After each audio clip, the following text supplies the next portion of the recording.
بچی نے پوچھا تھا کہ بعض اوقات انسان برے عمل کرتا ہے لیکن پیسے ہوتے ہیں وہ حج پہ چلا جاتا ہے، ایک آدمی نیک ہوتا ہے، پرہیزگار ہوتا ہے، پیسے نہیں ہوتے وہ نہیں جا پاتا، تو یہ کیا حج پر جو بلاوا ہے وہ اللہ کی طرف سے ہوتا ہے یا پیسے سے ہوتا ہے؟ ویسے تو میں جواب دے چکا ہوں، تھوڑا سا اس میں بس آخر میں خلاصہ یہ بیان کرنا تھا کہ خلاصہ کلام یہ ہے کہ اللہ تبارک و تعالیٰ کی حکمتیں اور اس کے افعال یہ ہماری سمجھ سے باہر ہیں،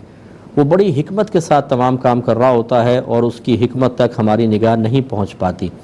ہماری مثال بلا تمثیل ایسی ہی ہوتی ہے، بلا تمثیل میں کہہ رہا ہوں کہ قیاس نہیں کر رہا ہوں، کہ ماں باپ بعض اوقات خاندان میں کوئی فیصلہ کر رہے ہوتے ہیں اور ہم جب چھوٹے چھوٹے ہوتے ہیں تو ہمیں کچھ سمجھ میں نہیں آ رہا ہوتا کہ یہ فلاں سے مل رہے ہیں، فلاں سے قطع تعلق کر رہے ہیں، فلاں کو زیادہ پیسے دیتے ہیں، فلاں کو کم تحفے دیتے ہیں، ایسا کیوں ہو رہا ہے، ہمیں سمجھ میں نہیں آتا۔ لیکن جب ہم اسی لیول پر پہنچ جاتے ہیں، خود ہم ماں باپ بنتے ہیں یا جوان ہو جاتے ہیں اور تمام پھر ماں باپ ہمارے ساتھ اپنی ان سوچ اور فکر اور حکمتوں کو شیئر کرتے ہیں تو ہم کہتے ہیں کہ ہاں یہ بات بالکل ٹھیک ہے، یہاں کم دینا ہوگا، یہاں زیادہ دینا ہوگا، یہاں جانا چاہیے، یہاں منع کر دینا چاہیے۔ بس ہم چونکہ ابھی نیچے لیول کے لوگ ہیں، اللہ تعالیٰ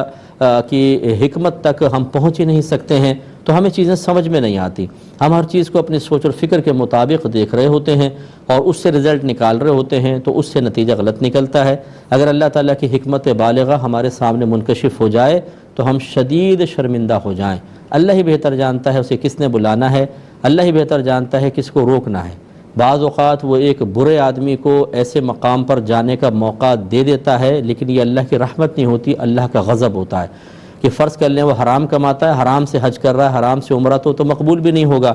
لیکن وہ دھوکے میں مبتلا ہو جائے گا کہ شاید اب میرے سارے گناہ بخشے گئے اور میں تو حج اور عمرہ کر کے آ گیا، تو وہ نیکی کی طرف حقیقتاً نہیں آئے گا، توبہ کی طرف نہیں آئے گا، تباہ ہوگا۔ جبکہ ایک نیک پرہیزگار آدمی ہے، اللہ تعالیٰ اس کو روک دیتا ہے، وہ پیسے کی کمی کی بنا پر نہیں جا پاتا، فرض کر لیں وہ ساری زندگی جلتا ہے کڑتا ہے، وہ صبر و تحمل کرتا ہے، اس سے اللہ تعالیٰ اس کے درجات کو بلند فرماتا ہے،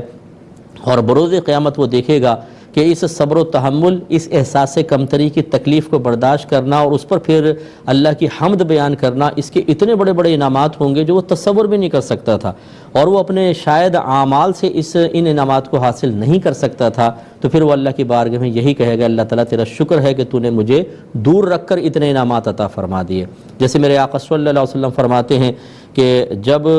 بروز قیامت دنیا میں عافیت سے رہنے والے مصیبت میں مبتلا لوگ جنہوں نے صبر کیا تھا، ان کو صبر پر ملنے والے انعامات دیکھیں گے، عافیت میں رہنے والے ان کے انعامات دیکھیں گے تو تمنا کریں گے کہ کاش ہمیں اللہ تعالیٰ دنیا میں بھیجے اور ہماری کھالوں کو لوہے کی کینچیوں سے کاٹا جائے اور ہم اس پر صبر کر کے ایسے انعام پالیں۔ اس لیے کوئی اللہ کی حکمت پر شکوہ بیدار نہ ہو، وہ بڑی حکمت کے ساتھ تمام کچھ افعال کر رہا ہوتا ہے، اس کے ہر فعل میں ہزارہا حکمتیں ہوتی ہیں۔